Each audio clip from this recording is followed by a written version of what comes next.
All right, so this last connector we're going to talk about is what I like to consider my contribution to the world of Snapology. This is something I came up with when I was looking for something in between those last two connectors we talked about, the more flexible basic connector and that other one where it was a rigid 60-degree angle.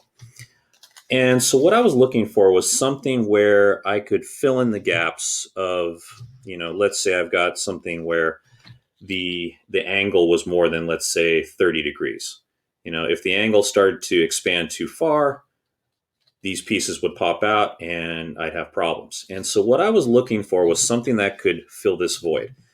And what immediately came to mind for me was angle bisectors. What if I could put a piece in here that could bisect the angle and thus split this wider angle into two smaller angles? Well, what I came up with was something like this, where basically these are my angle bisectors. They're splitting the angle into multiple sections, cutting down on the total angle, and so these flaps will still hold in place. They don't fall out. So basically what it is it's a basic connector, but doubled up or tripled up or what have you. All right, so let me zoom in for this. So here's what I've got. I've got my basic 4-unit connector. And what I'm going to do is I'm going to take two of them. And then I'm going to get another strip, approximately 2.5 units long. And what I'm going to do is I'm going to take my two connectors, my two basic connectors, and put them back to back like this. And so what I'll then do is I'll take this piece and I'm going to wrap it around this portion right here. I'm basically going to take this 2.5 unit piece and I'm going to wrap it around and bundle my two connectors back to back. And so what will now happen is that these flaps will fold down on each side. These flaps will fold up. And I get my same basic, what I referred to in the first video, a V-shaped connector, except it's got this angle bisector in the middle. So now I can join two triangles together. I can connect this like always. I can thread one triangle on this side, or whatever shape, another one on this side, and it joins things together the same as my basic connector. But the difference is that this basic connector can only expand so far before the flaps pop out. Whereas this one, because it's got that angle bisector in the middle, prevents things from flapping out as easily. Now, again, there is a limitation. The further I go, at some point it's going to pop out, but I get a lot more flexibility as far as how far this will open. And this is probably one of my favorite things partly because it was just something that I was forced to come up with when presented certain situations. But then I also realized that this had more advantage than just cutting the angle in half. What I found I could do was that, one, I could create shapes which had much wider angles in between the shapes. But then I also realized it helped me out with a lot of problems I was having in regards to color separation. At some point, I was trying to do different designs. And when I used a basic connector, what I would find is that patterns I wanted to create were kind of difficult to do. This is one of my recent projects because triangles share a side. So like right here, for example, black background on this probably wasn't the smartest thing, but you'll notice right here, I wanted this to be a black hexagon. But the connector I used here was gray. And so I kind of lose that clarity of the hexagon there because one of the sides is using this gray connector. But then if I were to use a black one here, I would lose the fact that I've got a gray hexagon here. And so I needed a way to do basically color separation. I wanted there to be a kind of, both colors here at one edge between two different shapes. And so you'll notice I've got this piece here, which is the same thing, except what I've done is here I've achieved that color separation. You'll notice at the same spot, you can see this edge, which forms this gray triangle here, but you can also see the black edge here, which forms the black triangle. And it gave me that delineation between shapes that I wanted to. This especially came up when I was trying to do one based on Sierpinski's triangle, the fractal. And so what it is basically one of those connectors I was just talking about. It's a little hard to see here, but I've basically got one connector that's gray, another connector that's black, and they're back to back joined together to create that color separation. I can show you on a much larger scale here.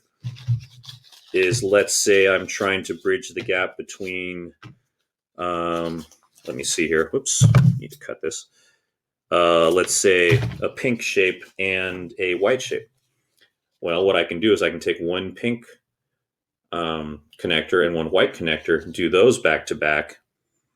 And then this part's not going to show up very much, so I'll just use some basic color. I'll just do white again because it's not going to show up that much. But then what it does for me is it creates a connector that is pink on one side and white on the other. So that when I join them, I have a better delineation of the color change. So here I can thread a pink triangle on here. And you can see, I can still see all three sides of pink. Okay, I can actually see that triangle instead of two pink sides and then one white side. And on the other side, let's say I do a white one, same thing. I can see clearly the three white sides of the triangle, and I've got those two separate triangles and this split between the colors where the separation between the colors is clearly delineated. And if I weren't to do this, then what I would get, I just undid my other model, is something like this where things kind of just blend together. Actually, let me just do it with this one. So let's say I take this one apart. And I'm trying to do the same thing, pink and white. But let's say I use a pink connector. If I use that pink connector,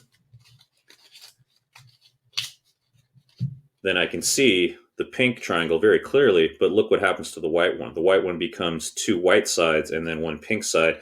And so you kind of lose that definition of the two separate triangles.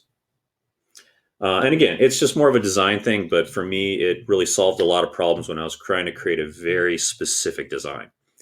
Now, another thing that I found was that it just added a visual interest to some of my pieces. For example, here's your basic icosahedron. This is where I always encourage people to start.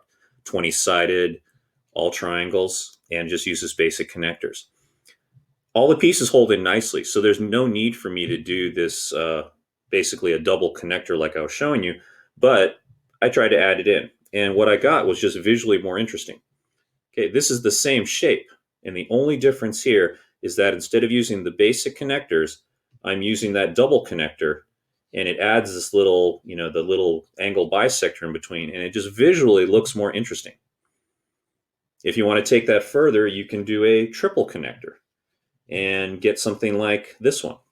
I really like the effect on this one because of the light blue being the accent color and the black being the main color. But because I'm using so many of those little connectors, in this case a triple, I've got right between here my two fingers here. I know it's really hard to see in the camera, but I've got 1, 2, 3 connectors back to back filling in this gap. But all of these are just icosahedrons. None of these are on a different design, but just look at how it changes the look of it. Here's another one just like this one that uses a triple connector, but I altered the colors as I went along. All right, and so another place I used this was to kind of cheat a little bit. I was trying to make more of an egg shape for Easter, and so what I did here was I added, let's see, this would be a quadruple connector.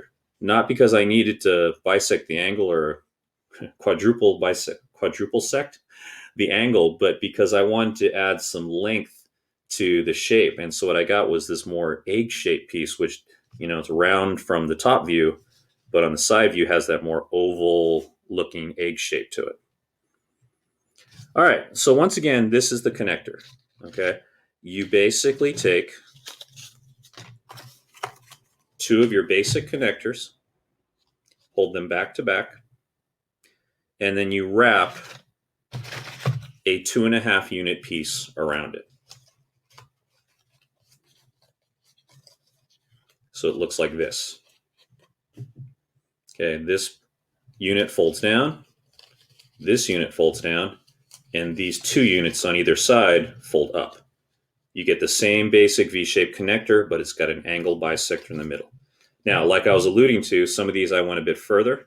So if you wanted to do a triple connector, all you would have to do is take another connector, hold it back to back with the one you've done. So it was like this. Now I'm just putting this one here. I take another 2.5 unit piece and I wrap it around this one.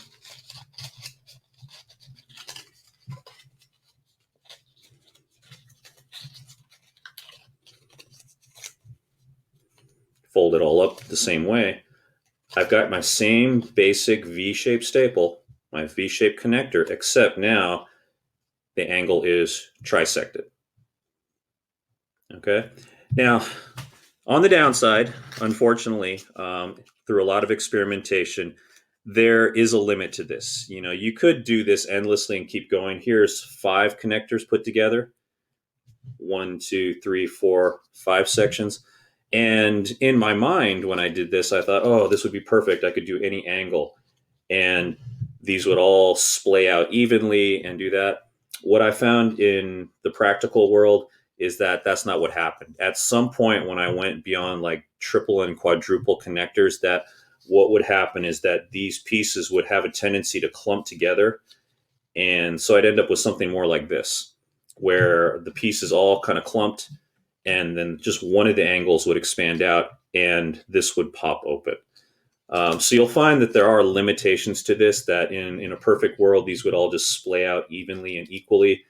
But in the real world, that wasn't happening. Just the way the pieces shift and bend, they would all kind of cluster together on one side, and then I'd have one piece pop out on the other side. So, you know, experiment with it, see how far you can take it. A lot of it depends on what design you're trying to create, but realize that there are limitations to this. You can't like do this endlessly and create like a 20 back-to-back connector and it's all going to work out. It's all going to at some point like pop up, fall apart on you.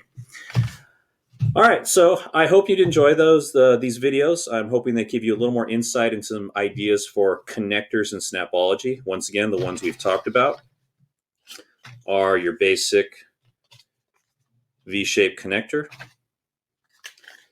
We've talked about the one where it's essentially a 60-degree angle that connects things together. That looks something like this one here, where it's a rigid 60-degree connection.